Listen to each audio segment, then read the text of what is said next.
Hey everyone, welcome to Sidetrack Adventures. This is Steve. Right now I'm in Las Vegas, Nevada, and before this city was the entertainment capital of the world, it was just a small creek in the Mojave Desert. Today, we're visiting the oldest building in the state and the birthplace of Las Vegas. We are currently right in the middle of Las Vegas, only a few blocks away from downtown. We're going to be checking out the old Las Vegas Mormon fort, which was the first non-native settlement in this area. And to get to the fort, we have to head through the visitor center first. This visitor center isn't too big, but it's really well done and there's definitely a lot of information here. I love when there are models like this so you can really see what a place would have looked like historically. This is what the fort would have looked like circa 1855 to 1857, but as we'll see, it looks nothing like this today. I think this is pretty cool. Apparently the fort was used in the video game Fallout New Vegas, so they have a display for the game. They even sell an exclusive Fallout snow globe here. We've now stepped outside, and it's time to see where Las Vegas began. A little to the west of where we are, water from 3 springs came together to form the Las Vegas Creek. That made this area a small oasis in the desert. And this is a recreation of the creek. The springs are no longer active. Before the arrival of outsiders, this was the home to the Southern Paiute, and it was estimated a few hundred lived in the Las Vegas Valley, with this creek being key to their survival.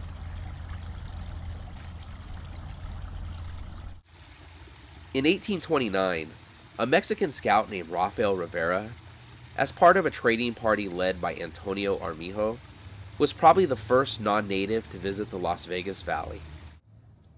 Armijo's party was looking for a path between Santa Fe and Los Angeles, and his route became known as the Old Spanish Trail. The Las Vegas Creek became an essential resting spot for caravans traveling the trail.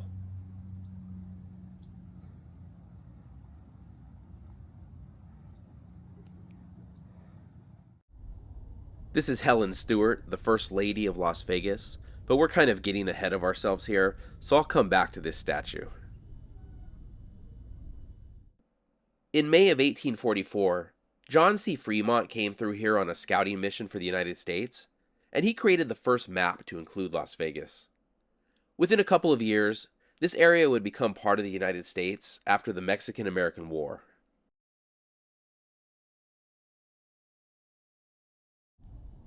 After settling Salt Lake City in 1847, the Church of Jesus Christ of Latter-day Saints, otherwise known as the Mormons, settled San Bernardino, California in 1851.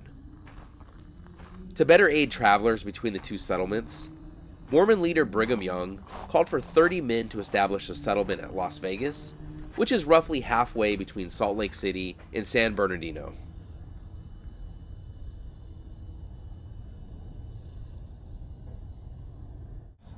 By virtue of being the first settlement, this was also the site of the first post office in Las Vegas. So the Mormons arrived here on June 14th, 1855. And I don't know, to me it seems like summer isn't the best time to settle this area, but they began building an adobe fort right here. And what we're seeing is a recreation of that fort. Most of this is not original to that time. Life here was extremely tough for the Mormon pioneers, and then to make matters worse, in 1856 lead was discovered nearby, and a second group of 30 men arrived to mine the lead. This really stretched the available resources. The Mormons also cleared mesquite trees along the creek to use for construction, but this was a key food source for the Paiutes, leading to conflict between the Mormons and the natives. Because of the struggles in surviving here, on March 23, 1857, Brigham Young recalled the Mormons and abandoned the settlement, saying it seems this place does not add any honey to the hive.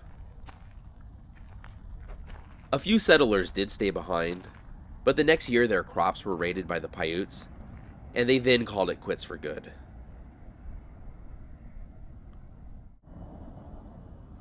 This flagpole has a replica of the first American flag that was raised over Las Vegas on July 4th, 1855. The Mormons didn't bring a flag with them, so they made one out of their clothing. They used flannel for the red and denim for the blue. The wind was really blowing a minute ago and you could really see the flag, but of course once I start filming it stops.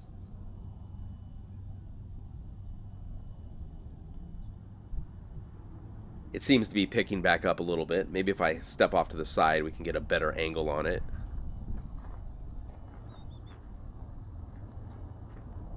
One lesson I've learned in life is that when you're trying to film something, the wind only blows when you don't want it to.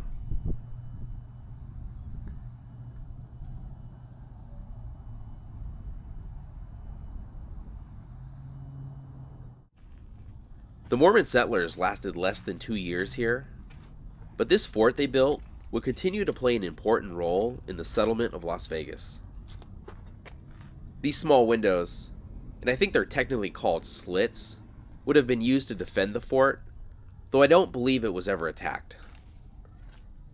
After the Mormons left, this place was abandoned for a while, but by 1861, two brothers, Albert and William Knapp, were using the fort as a store. And we can see here how the adobe walls would have looked. They wouldn't have been bare like this. And unfortunately, it doesn't look like we could go up to the second level.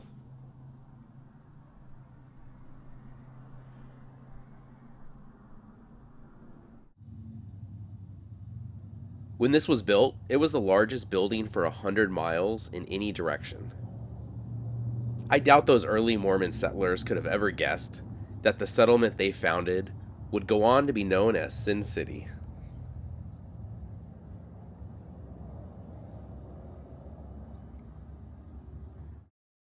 In 1865, Octavius Decatur Gass took ownership of the fort and transformed it into a ranch.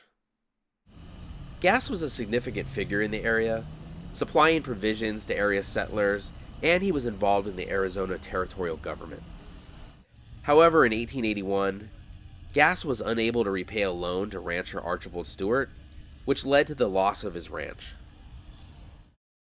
Stewart relocated his family to Las Vegas in 1883, though he wasn't around long, as he was killed in a gunfight in 1884.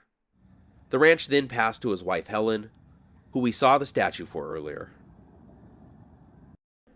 Helen Stewart would successfully run the ranch for almost 20 years, until she sold it and the land that would become downtown Las Vegas to the San Pedro, Los Angeles, and Salt Lake Railroad in 1902. Stewart remained an important figure in Las Vegas business and politics after selling the ranch, and is today known as the First Lady of Las Vegas. She also donated 10 acres of her land to the Paiutes, establishing the Las Vegas Paiute Colony. For a short time, in order to differentiate this settlement from the bigger city of Las Vegas, New Mexico, it was officially called Los Vegas. These are replicas of some of the items they would have used to make the adobe bricks.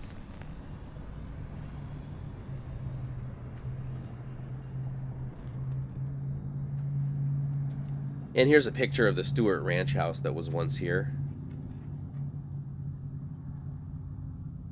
Getting back to Los Vegas for a moment, that really doesn't make sense in Spanish since Vegas is a feminine noun and Los is masculine, so they fixed it in 1903 back to Las Vegas. And Las Vegas means the meadows in Spanish. The railroad company operated the ranch for a while, and in 1929, the Bureau of Reclamation leased it to use as a concrete testing laboratory for concrete that would be used in building the Hoover Dam. And I wonder if this creek is made out of that same concrete. Probably not.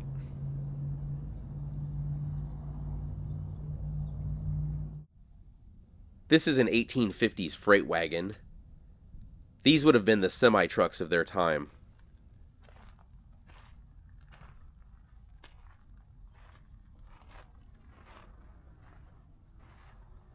You kind of have to feel for the mules or horses that had to pull these across the Nevada desert. I bet they were as happy to get to the water here as the people were.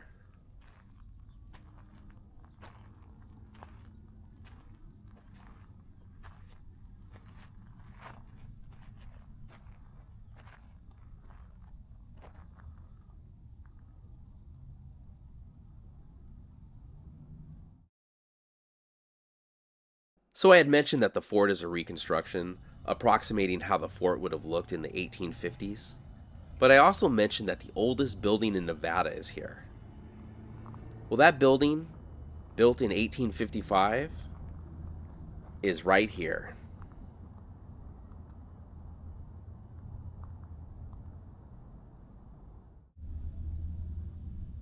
So this is said to be the oldest building in Nevada, with construction beginning in June 1855. But I have some questions.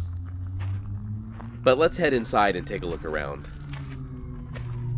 You can probably hear the police sirens in the background. I should mention this fort is not exactly in the best part of town. This is part of the original wall. Most of this building is a reconstruction. There are only two small parts of it that are original.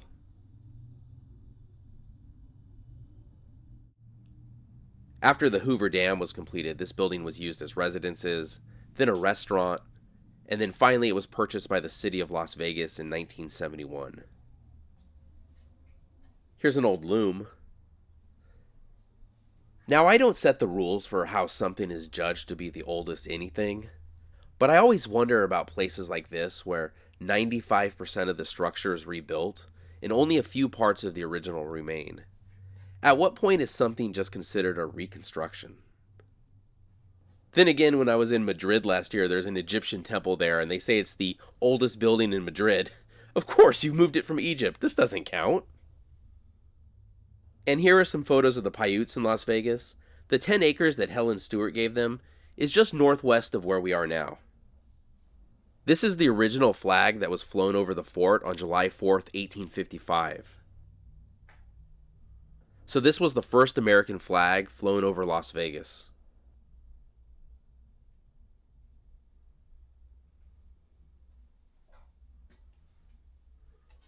I believe this room is the most original part of the building. Or the least reconstructed, I should say.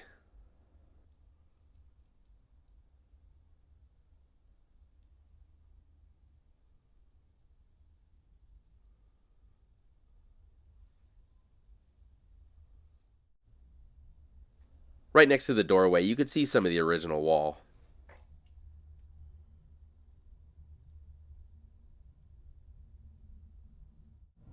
So despite the reconstruction, this is what the official oldest building in Nevada looks like.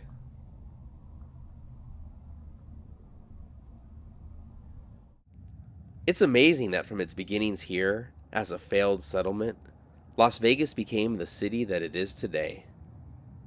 Certainly no one can claim that it doesn't add honey to the hive anymore.